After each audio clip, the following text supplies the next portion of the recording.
I am ready. I've been waiting for this day. I've been waiting for the day I go through that mirror just like Alice did in the movie.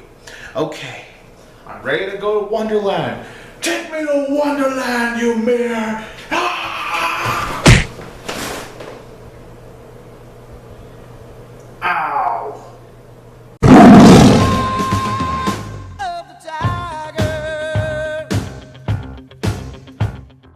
Hey everybody, this is 22 Tiger Dude here, and I'm here to review Alice Through the Looking Glass. So Alice Through the Looking Glass is a sequel to the 2010 film Alice in Wonderland. The film is not directed by Tim Burton. It is actually directed by James Bobbin, who directed Muppets and Muppets Most Wanted. It is, however, produced by Tim Burton. The film stars Mia Wasikowska. It's not Johnny Depp listed first. It is Mia Wasikowska because she plays the starring role. Then Johnny Depp.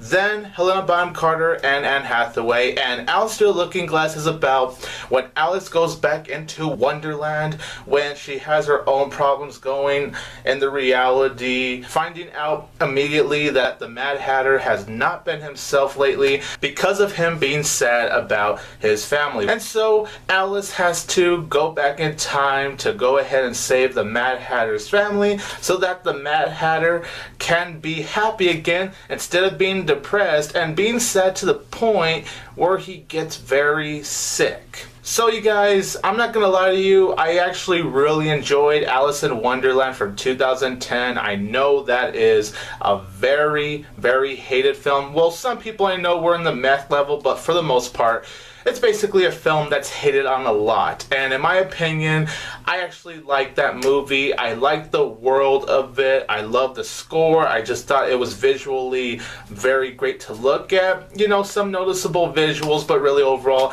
I thought it was visually appealing.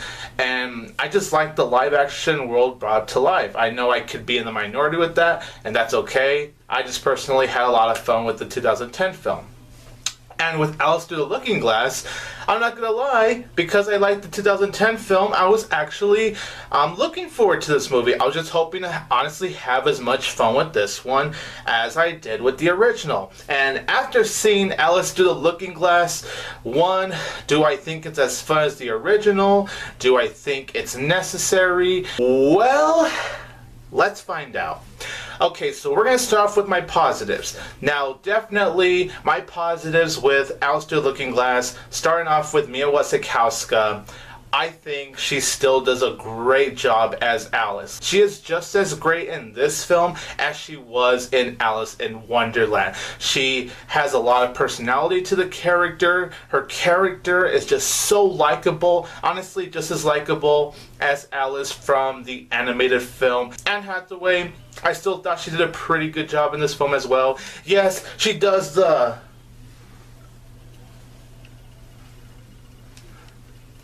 Yeah, she does do that quite often, but I still liked her, honestly, as the White Queen. I still think she was very enjoyable. Johnny Depp as the Mad Hatter, or as I should really call him for the majority of this movie, the Sad Hatter, I still really enjoyed him. His lisp at times can get quite distracting. However, I felt like Johnny Depp still delivered on playing the Mad Hatter. But I have to say, Sacha Baron Cohen impressed the hell out of me as Time. Now, personally, I wasn't sure how to feel with him because I'm not a fan of Sacha Baron Cohen. I am not a fan of his comedy style. The guy gets on my nerves a lot.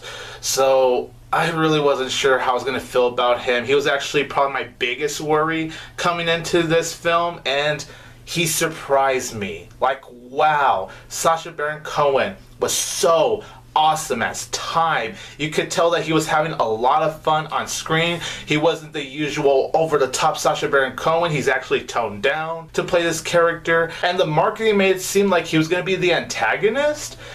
That's not really the case. Time is actually a very good person. You know, as much as I really like Alice here, I have to be honest, Alice was really more of the antagonist, really. But of course she's doing it to help the Mad Hatter, so she's doing it for a good reason, but let's be honest, Alice pretty much is the antagonist in some ways during this film. But Time was a really enjoyable character. Sacha Baron Cohen honestly gives the most enjoyable performance ever since King Julian in the Madagascar movies, because that's where I also really like Sacha Baron Cohen. So Time, Sacha Baron Cohen, I have to give credit where credit is due. Awesome job, dude. Seriously.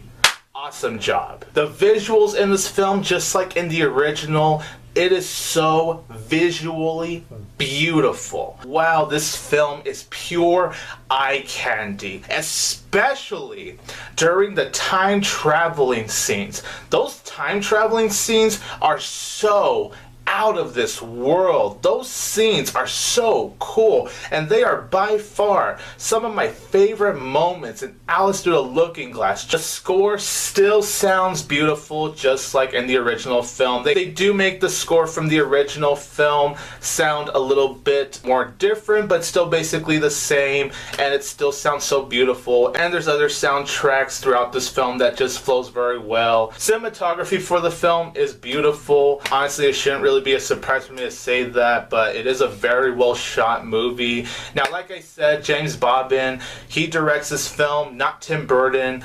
James Bobbin directs this film, even though I know you can't really tell a difference, because I'm gonna be honest, it still felt like a Tim Burton movie, even though this movie, granted, is really not as gloomy as the first Alice in Wonderland. It's definitely more lighter compared to the first Alice in Wonderland. This being a film that James Bobbin directed, the guy responsible for delivering the two highly entertaining and enjoyable Muppets movies, I have to say he did a really good job directing Alice Through the Looking Glass. He still carried on the style that Tim Burton carried from the first film, the 2010 film, very well. The Mad Hatter's backstory was very interesting. I thought there was a lot of heart and honestly a lot of depth when it comes to the Mad Hatter. I was very involved in what was happening whenever it focused on his side of the story. I just thought the movie handled the Mad Hatter storyline very well. There's also a beautiful message in this film about time and how you shouldn't waste your time, how time is precious,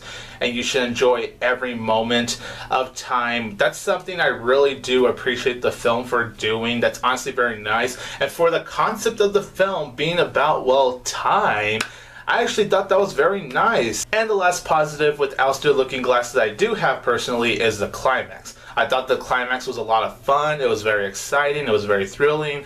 Not going to really get into how, I'm not going to spoil it, but I'm just going to say that the climax was very exciting. And I'm not going to lie, I was actually at the edge of my seat when the climax was happening. Oh, and then, yes, of course, I can't forget to mention Alan Rickman. Now, the negative side to it is that his character as the Blue Caterpillar is only in this movie for 1 minute.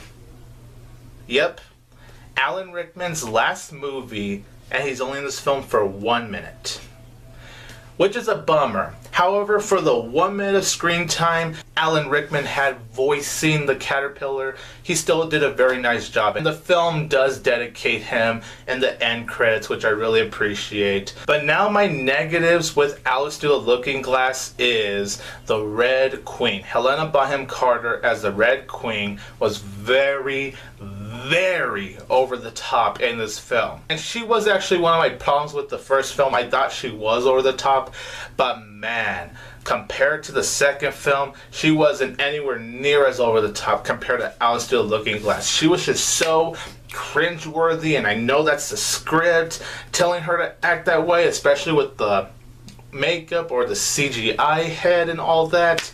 I understand that's what the script gives her, but man, it was just so hard to watch when it comes to the Red Queen. And it's even more awkward when the camera does these zoom in shots of her getting mad. Bring me Alice! Whoa, camera.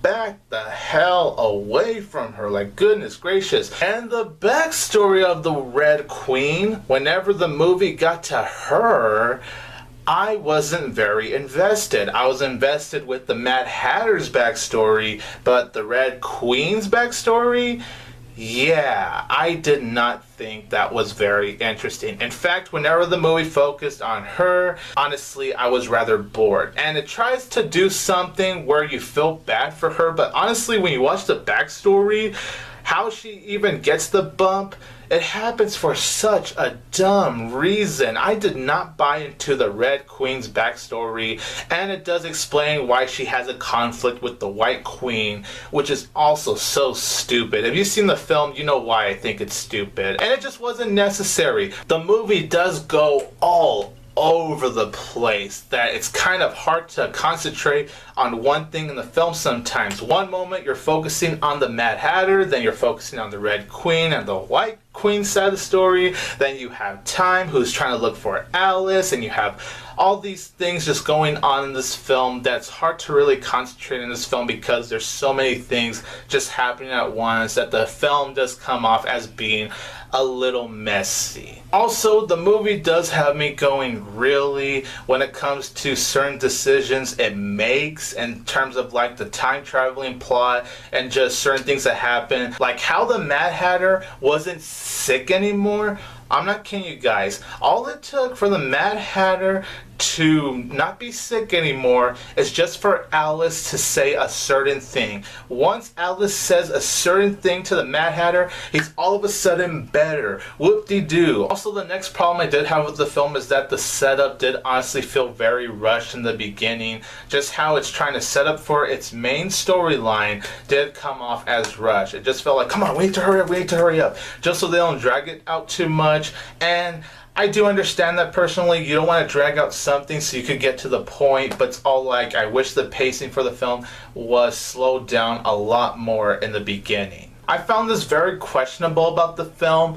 You know, as soon as Alice is back in Wonderland, everyone all of a sudden just tells her, Alice, you're late, you need to do this. Sheesh, they can't even say, oh, Alice, we miss you, or Alice, it's so good to see you again. Like, there's nothing of that. She's like the only person that can go back in time to save the Mad Hatter when really the Ice Queen couldn't have gone back in time, or the dog couldn't have gone back in time. Not one of those creatures in the movie could have gone back in time to go save the Mad Hatter. That didn't make sense to me. Why is Alice like the only person able to go save the Mad Hatter? Just like in the original Alice in Wonderland, as visually stunning as it was, and the same goes to this film, there are moments where the visuals were honestly very noticeable. Also with this movie, you can never really feel a sense of danger with these characters because it's honestly predictable that everything's gonna be okay.